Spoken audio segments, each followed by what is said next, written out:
솔로몬은 하나님께 선물을 구할 기회가 있었습니다. 그때 솔로몬은 우리가 아는 것처럼 지혜를 구했지요. 부귀와 영광, 장수, 원수의 생명을 구할 수 있었지만 그는 백성을 잘 재판하고 싶은 마음에 지혜를 구했다라고 했습니다. 백성들의 마음을 헤아리고 그 백성들에게 하나님이 과연 살아계셔서 우리를 통치하신다라는 그 사실을 보여주고 싶었던 왕의 마음이었습니다. 이것은 바꿔 이야기하자면 솔로몬은 자기의 명예와 권세를 위해서만 왕이 되려 한 것이 아니라 하나님께서 자신에게 맡겨주신 그 백성들을 위한 왕이 되겠다라는 점을 보여줍니다. 이러한 태도를 하나님께서는 매우 흡족하게 여기셨습니다. 그리하여 그가 구하지 아니하였던 부귀와 영광과 장수까지도 넉넉히 선물하시겠다 약속하셨습니다. 그래서 솔로몬은 전무후무한 왕이 되었다라고 말씀을 합니다. 솔로몬이 가지고 있는 지혜가 어떠한지는 3장을 통하여 설명이 되었습니다. 그 유명한 솔로몬의 재판을 통해서지요. 이제 솔로몬은 그가 받은 지혜를 가지고 그 나라를 통치해야 될 책임을 간직하고 있습니다. 그 지혜로 나라를 다스린다라는 것은 과연 어떠한 모습이어야 하는가를 오늘 4장에서 보여줍니다. 백성을 사랑하고 백성들에게 하나님의 다스림이 나타나게 할 지혜로운 통치는 어떤 모습이었을까를 잠깐 살펴보겠습니다. 먼저는 지혜로운 자가 왕이 되어야 합니다. 1절에서는 이미 솔로몬이 왕이 되었음에도 불구하고 솔로몬 왕이 온 이스라엘의 왕이 되었다. 한 번 더 말씀을 하고 있음을 봅니다. 이렇게 솔로몬이 왕이 되었음을 강조하는 이유가 무엇이겠습니까? 하나님의 지혜를 가진 자가 나라의 최고 권력자가 되었음을 한 번 더 강조하려는 것입니다. 아도니아와 같은 교만한 자가 왕이 된다면 그 나라는 사람을 위한 왕국이 되고 말 것입니다. 하나님은 생각하지 아니하고 오직 사람인 왕에게 복종하는 나라, 그리고 사람을 위해서만 충성하는 나라가 되는 것이죠. 하지만 솔로몬과 같이 지혜로운 자가 왕이 된다면 하나님의 마음으로 세상을 다스릴 수 있는 그런 하나님의 대리자가 됩니다.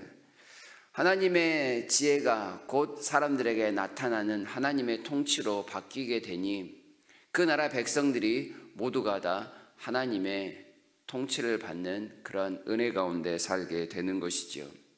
창녀의 문제까지도 해결할 수 있는 왕이라면 그 나라의 정의와 공의를 실현하기에 부족함이 없는 지도자가 될 수 있다는 점을 우리에게 가르쳐 줍니다. 하나님의 지혜를 가진 자가 이처럼 이 나라에 그리고 세상의 지도자가 되기를 구해야 되는 이유가 될 것입니다. 하나님을 두려워하고 하나님의 대리자다운 그 모습을 가진 자가 백성의 지도자가 된다면 하나님께서 온 나라에 복을 내리시지 않을 이유가 없기 때문에 그렇습니다. 그리고 누군가가 하나님의 이런 지혜를 가졌다면 그는 너무나도 겸손하게 그 지도자의 자리를 양보할 것이 아니라 교만한 자가 그 자리를 가져가기 이전에 먼저 하나님 앞에 헌신하는 것이 또한 옳아 보입니다.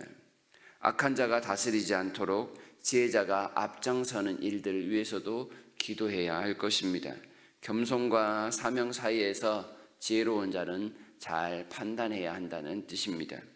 두 번째는 선임 지혜자의 방식을 따르되 온전히 또한 그것을 발전시키는 모습을 보입니다.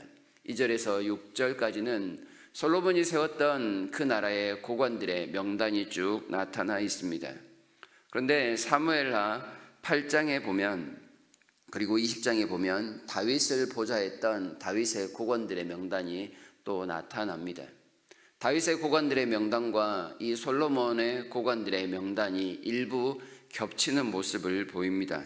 사관 여호사밧, 제사장 사독과 아비아달, 서기관 스라야, 군사령관 브나야, 이들은 다윗 때부터 중용되었던 신하들입니다. 솔로몬이 다윗 그 아버지의 제도를 그대로 가져왔다라고 볼 수 있는 대목입니다. 하지만 아버지가 세웠던 제도를 그대로 답습하지는 않았던 솔로몬입니다.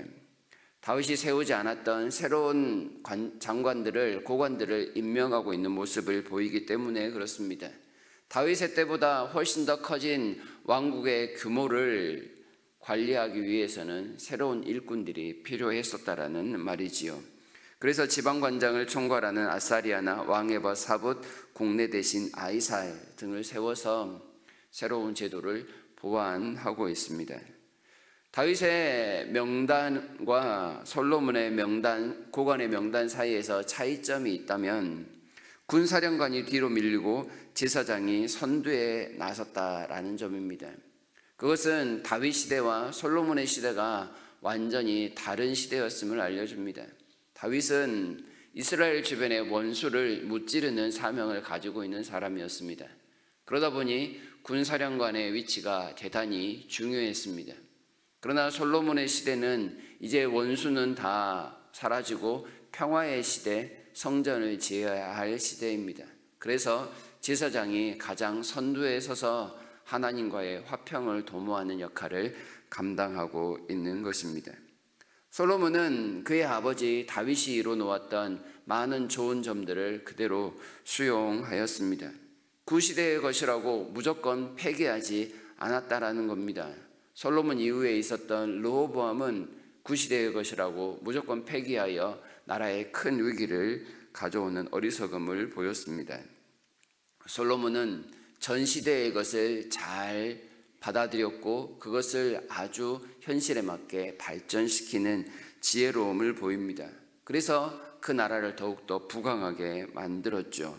특별한 갈등을 겪지 않고 온 나라가 평안할 수 있었던 이유입니다. 게다가 새로운 사람들을 등용할 때 신실함이 보장된 사람들을 세우고 있는 모습을 봅니다. 브나야나 나단 선지자의 아들들을 신하로 채용하는 이런 모습 속에서 그것을 느낄 수 있습니다. 세 번째로 솔로몬은 새로운 제도를 적극적으로 도입하고 있는 모습을 보입니다. 다 읽진 않았지만 7절부터 19절까지는 솔로몬의 마치 세금 징수관을 이야기하는 듯한 명단이 쭉 나타납니다. 12지방 관장이라고 표현이 되어 있는데요. 이 사람들은 왕실에 필요한 양식과 물품을 한 달씩 공급하는 역할을 하는 사람들이었습니다. 그런데 이 12관장의 구분이 기존의 이스라엘 12지파의 구획과는 일치하지 않는 모습을 보입니다. 아마도 솔로몬이 그 현실에 맞게 효율적으로 12지방을 분리한 것이다, 나눈 것이다 라고 볼 수 있겠습니다. 다시 말하면 솔로몬은 그 나라를 다스리면서 변화가 필요할 때 과감하게 변화를 추진하는 사람이었습니다. 안 되는 것을 꾸역꾸역 붙들고 있다면 그것은 힘과 시간의 낭비만 되고 말 것입니다. 하지만 지혜롭다라는 것은 바꿔야 될 것을 알고 더하고 빼야 될 것을 아는 능력입니다. 그것을 또한 시기 적절한 때에 감당할 수 있는 능력이기도 하고요. 현실과 동떨어진 지혜는 설득력이 떨어지기에 솔로몬은 즉각적으로 추진하고 있는 이런 열정도 우리에게 보여줍니다. 솔로몬은 지혜의 왕이었습니다.